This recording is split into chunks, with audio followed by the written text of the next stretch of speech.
الله أكبر الله أكبر لا إله إلا الله الله أكبر ولله الحمد. الحمد لله المنعم المحسن الديان ذي الفضل والجود والإحسان ذي الكرم والمغفرة والامتنان. الله أكبر لا إله إلا الله الله أكبر ولله الحمد. ونشهد أن لا إله إلا الله وحده لا شريك له، ونشهد أن سيدنا ومولانا محمدا عبده ورسوله الذي أرسل حين شاع الكفر في البلدان، صلى الله عليه وعلى آله وأصحابه ما لمع القمران وتعاقب الملوان. الله أكبر لا إله إلا الله والله أكبر ولله الحمد. أما بعد، فاعلموا أن يومكم هذا يوم عيد لله عليكم فيه عوائد الإحسان ورجاء للدرجات والعفو والغفران. الله أكبر لا إله إلا الله والله أكبر ولله الحمد. وقد قال رسول الله صلى الله عليه وسلم: إن لكل قوم عيدا وهذا عيدنا. الله أكبر لا إله إلا الله والله أكبر ولله الحمد. وقال رسول الله صلى الله عليه وسلم: فإذا كان يوم عيدهم يعني يوم فطرهم باه بهم ملائكته فقال: يا ملائكتي ما جزاء أجير يوفى عمله؟ قالوا: ربنا جزاؤه ويوفى أجره. قال: ملائكتي عبيدي وإمائي قضوا فريضتي عليهم ثم خرجوا يعجون إلى الدعاء، وعزتي وجلالي وكرمي وعلوي وارتفاع مكاني لأجيبنهم، فيقول: ارجعوا قد غفرت لكم وبدلت سيئاتكم حسنات. قال: فيرجعون مغفورا لهم. الله أكبر لا إله إلا الله والله أكبر ولله الحمد. وهذا الذي ذكر في ذلك اليوم كان فضله. وأما أحكامه من صدقة الفطر والصلاة والخطبة التي قبله، نعم بقيت مسألتان فنذكرهما الآن. الله أكبر لا إله إلا الله والله أكبر ولله الحمد. الأول قال عليه الصلاة والسلام: من صام رمضان ثم أتبعه 6 من شوال كان كصيام الدهر. الثانية كان النبي صلى الله عليه وسلم يكبر حين أضعاف الخطبة، يكثر التكبير في الخطبة العيدان.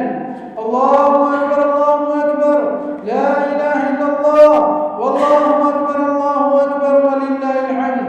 أعوذ بالله من الشيطان الرجيم. قد أفلح من تزكى وذكر اسم ربه فصلى. الحمد لله نحمده ونستعينه ونستغفره ونؤمن به ونتوكل عليه، ونعوذ بالله من شرور أنفسنا ومن سيئات أعمالنا. من يهده الله فلا مضل له ومن يضلله فلا هادي له. ونشهد أن لا إله إلا الله وحده لا شريك له، ونشهد أن سيدنا ومولانا محمدا عبده ورسوله أرسله بالحق بشيرا ونذيرا بين يدي الساعة.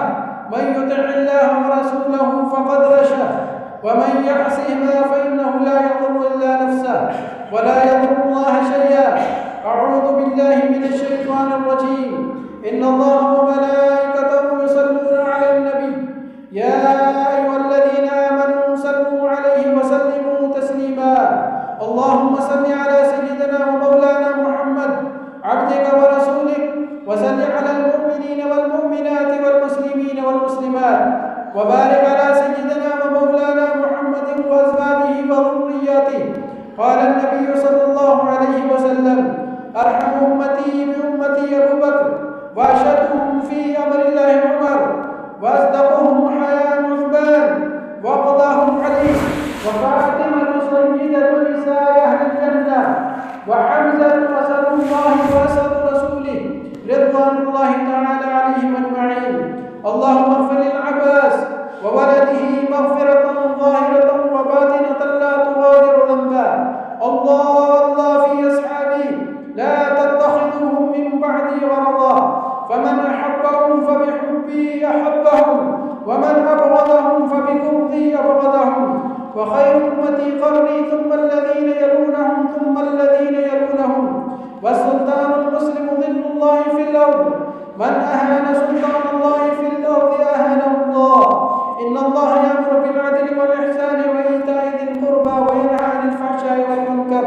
والمنكر والبغي يعظكم لعلكم تذكرون فاذكروا الله يذكركم وادعوه يستجب لكم ولذكر الله تعالى أعلى وأجل وأتم وأكبر.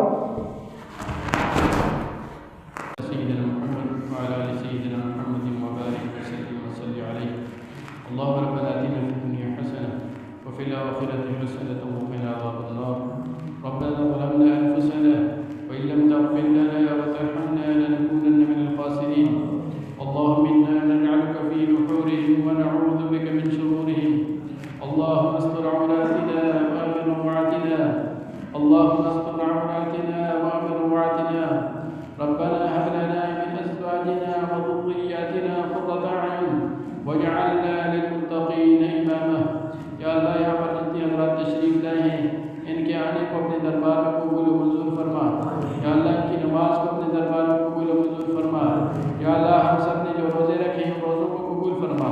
یا اللہ رمضان المبارک کے اندر جو تراویح پڑھی ہے اس میں قرآن سنایا یا اللہ اس کو اپنے دربار میں قبول و منظور فرما. یا اللہ رمضان المبارک کی جتنی فضیلتیں ہیں یا اللہ جتنی برکات ہیں ہم سب کو نصیب فرما. یا اللہ ہم سب کے گناہوں کو معاف فرما دے. یا اللہ ہمارے صغیرہ گناہوں کو معاف فرما. ہمارے کبیرہ گناہوں کو معاف فرما. یا اللہ جو ہم نے جان بوجھ کر کیا ان کو معاف فرما. یا اللہ جو بھول کر کیا ان کو معاف فرما. یا اللہ جو ظاہر کیا ان کو معاف فرما. یا اللہ جو چھپ کر کیا ان کو معاف فرما. یا اللہ ہمارے جتنے بھی گناہ ہیں سب کو معاف فرما دے. یا اللہ ہمارے اندر جتنے بیمار ہیں ان کو شفا کاملہ عاجلہ مستمرہ نصیب فرما. یا اللہ جو گھروں کے اندر خواتین بچے بوڑھے بچے بیمار ہیں یا اللہ ان کو شفا نصیب فرما. یا اللہ پوری امت مسلمہ میں جو لوگ مسلمان بیمار ان کو شفا نصیب فرما. یا اللہ جتنے مسلمان پریشان حال ہیں ان کی پریشانیوں کو دور فرما. یا اللہ اسلام کو پوری دنیا میں غالب فرما. یا اللہ جتنے مسلمان دنیا سے ایمان کی حالت میں چلے گئے یا اللہ ان کی بخشش فرما. ہمارے والدین کی ہمارے والد صاحب یا اللہ وہ بھی دنیا سے چلے گئے ساتھ میں دے. یا اللہ ان کی بخشش فرما. یا اللہ ان کو جنت میں اعلیٰ مقام نصیب فرما. اور بھی یہاں پر جتنے افراد ان کے والدین دنیا سے چلے گئے ان کے عزیز و اقارب جتنے بھی دنیا سے چلے گئے یا اللہ ہمارے اساتذہ جو دنیا سے چلے گئے یا اللہ سب کی بخشش فرما. سب کی آخرت کی منازل کو آسان فرما. یا اللہ سب کی آخرت کی منازل کو آسان فرما. یا اللہ سب کو جنت الفردوس میں اعلیٰ مقام نصیب فرما. یا اللہ جو نوجوان بے روزگار ہیں ان کو حلال روزگار نصیب فرما. یا اللہ پاکستان کے اندر جو پریشانی ہے غربت ہے مہنگائی ہے یا اللہ اس کا خاتمہ فرما دے. یا اللہ کوئی نیک اور صالح حکمران نصیب فرما. یا اللہ نیک اور صالح حکمران نصیب فرما. یا اللہ جو پاکستان کے مخلص ہیں اسلام کے مخلص ہیں یا اللہ اسے حکمران نصیب فرما. یا اللہ ہم نے جو دعائیں مانگی ہیں وہ بھی ہمیں عطا فرما. یا اللہ جو ہم نہیں مانگ سکے لوگوں کے دلوں کے اندر جو ہٹتے ہیں یا اللہ تو جانتا ہے عالم الغیب ہے.